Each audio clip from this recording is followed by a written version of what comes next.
What's up, world, and welcome to the Real News Network. I'm Jared Ball here in Baltimore. The grandson of legendary activist Malcolm X, Malcolm Latif Shabazz, was murdered in Mexico in May of 2013. Like his grandfather, Malcolm Shabazz went from a destabilized home to street life and later to activism, only to have that work cut short by a death shrouded in mystery, confusion, and too much inattention. Shabazz's second accused killer, David Hernandez Cruz, was sentenced in Mexico last week to nearly 30 years in prison, with 2 others in custody and a 4th as yet apprehended. But who was Malcolm Shabazz? Why is so little attention paid to him? Why was he in Mexico? And what in fact is thought to really have happened there? To help us attempt an answer to these questions is Ras Ceylon. Ceylon is an Oakland-based area hip-hop artist, activist, and educator who is, among many other things, a representative of the mighty Zulu Nation and prisoner of conscience committee, and a former friend and comrade to Malcolm Shabazz. Welcome, Brother Ras, to the program. Thanks for joining us. Salams and greetings. Peace. So first, before we get into anything, I want to back up very quickly and ask you to explain your name. Ras Ceylon, I think, has a particularly important history that's relevant to what we're going to talk about here. Could you just quickly tell us about your name? Right on, for sure. So Ras in Amharic means head, or also refers to general. And Ceylon would be in the former colonized name Sri Lanka, the British imperial rule. It was known as Ceylon. So we kind of take the name to be a mission statement, Ras Ceylon meaning to decolonize our mentalities. And particularly, I came up with that name during when Sri Lanka was under a civil war. So kind of really attacking the reason why it's happening. So to decolonize the mind, that's Ras Ceylon. That's what's up. And your music does a lot of that. Another time we'll have you back to talk more about your music. But if we can, let's now turn to the subject at hand, your friend and comrade Malcolm Shabazz, of course, the grandson of Malcolm X and Betty Shabazz. He was, of course, implicated as a young boy in the fire that led to the death of Betty Shabazz. Went to, I believe, a group home or foster home, and then later into a political life. Could you tell us a little bit about Malcolm Shabazz, and then let's talk about what he was doing politically and why he was in Mexico in the first place? Definitely. Well, El Haj Malik Latif El Shabazz, Rahim Allah, which means may the mercy of Allah be upon him, was the first male heir. So Malcolm X had 6 daughters, and so Malcolm Shabazz was the first male heir, the namesake and the grandson of what he would refer to as the greatest revolutionary of the 20th century, El Haj Malik Shabazz, better known as Malcolm X. And as you said, he had a bit of a troubled childhood. Really, since the day he was born, I believe that he was seen and treated by the system as a threat, being the first male heir of, obviously a huge revolutionary legacy of Malcolm X. And so he went through a lot of things, and his life paralleled his grandfather's in many ways, particularly being, criminalized at a young age and then being incarcerated for a good majority of his life. But he made a lot of changes while incarcerated and came out, I believe, in the late 2000s and really hit the scene and was embracing activism, was traveling nationally, internationally, working with the youth and working with Muslims and revolutionaries all over for the purpose of human rights and really to defend and honor his grandfather's legacy, which, in my opinion, he did an outstanding job of up until the time he was assassinated at a young age of 28 years old. So we know that he was the daughter of Malcolm's, or rather, he was the son of Malcolm's second daughter, Kabila. And at the time of his death, and I've seen you elsewhere call it an assassination, he was engaged in work with African descendants in Mexico, or Afro-Mexicans. Could you tell us a little bit about why, A, you call it an assassination, and B, or maybe even reverse that and go, A, why was he in Mexico doing that work? What was the work that he was doing? And then why do you call this an assassination? Right on.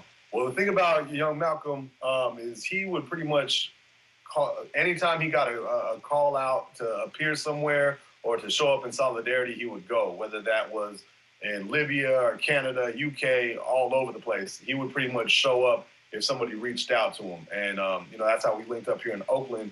And particularly in Mexico, I'm not sure the exact details around who contacted him or what exactly was to transpire, but I know it was definitely to, as you said, to work with the community out there and to help uplift some situations out there. And one of the reasons why I call it an assassination is because, for one thing, 3 months before his trip to Mexico City, he was actually detained by the FBI, and he made a statement about that. And you can find that statement online, and it's concerning his harassment by police and by federal agents. And in that statement, he says clearly that basically he was receiving a lot of threats and just different contact with government officials, with state officials who were concerned with his international work and things of that nature. And in fact, in there, he talks about how before there's a public assassination, there's a character assassination.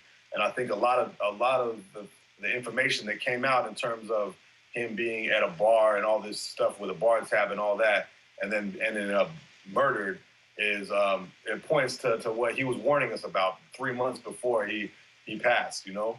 And well, so, there's definitely the ongoing issue, as we've seen in other cases, as he pointed out, where we do know that there are attempts to disparage someone's character to then justify what would then happen to them, either in terms of an assassination or imprisonment. And we certainly see that, generally speaking, there's a quickness in popular media to demonize someone or entire communities, as we saw here in Baltimore, as thugs or something else, right. and then lose sight of all the conditions that they're actually struggling with or the work that they're actually doing. So again, I see that this would be, we see this happening with Malcolm Shabazz, and one of the reasons why we wanted to do this interview, to sort of try to help quickly clear up some of the misconceptions about who he was and the work that he was still trying to do at the time of his death. So in the few moments that we have left, if you could again just sort of recap for us the work that he was trying to do, what were some of his goals in life, and what did he see for himself? And what did he see as his legacy, perhaps, and what finally did he want to leave the world with? Right on, right on.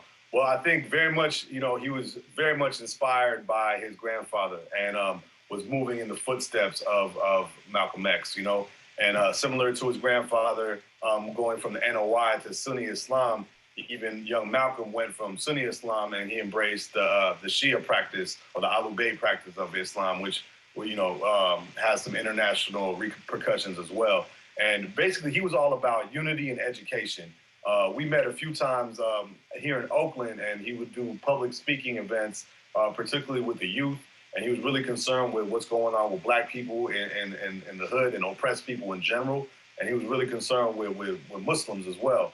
And that's why we see him as a martyr as well, you know. In terms of Ras, just real quick, forgive the interruption, but it occurred to me, I just want to ask, we only have a few minutes left, but you mentioned his impact with the youth. How did young people respond to him, themselves not having known much about his grandfather? I'm sure that there was some question about who is this brother that we're dealing with as he would appear. How was he welcomed, or what was the response that he got from young people?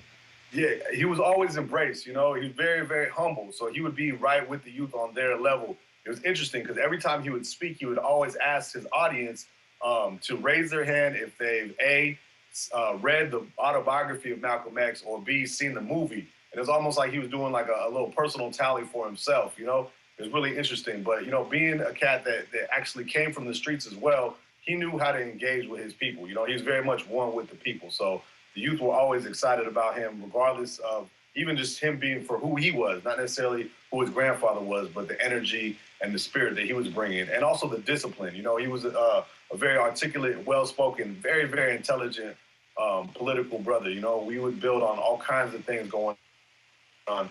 When we first met, it was after the OPD killing of Oscar Grant, and he was helping out with that case and met with the family and whatnot. And he would continue to get involved with different campaigns. He would literally help anybody out. You know, he was a Muslim and he was a revolutionary, and he stood on those principles to the day of his death or assassination or martyrdom.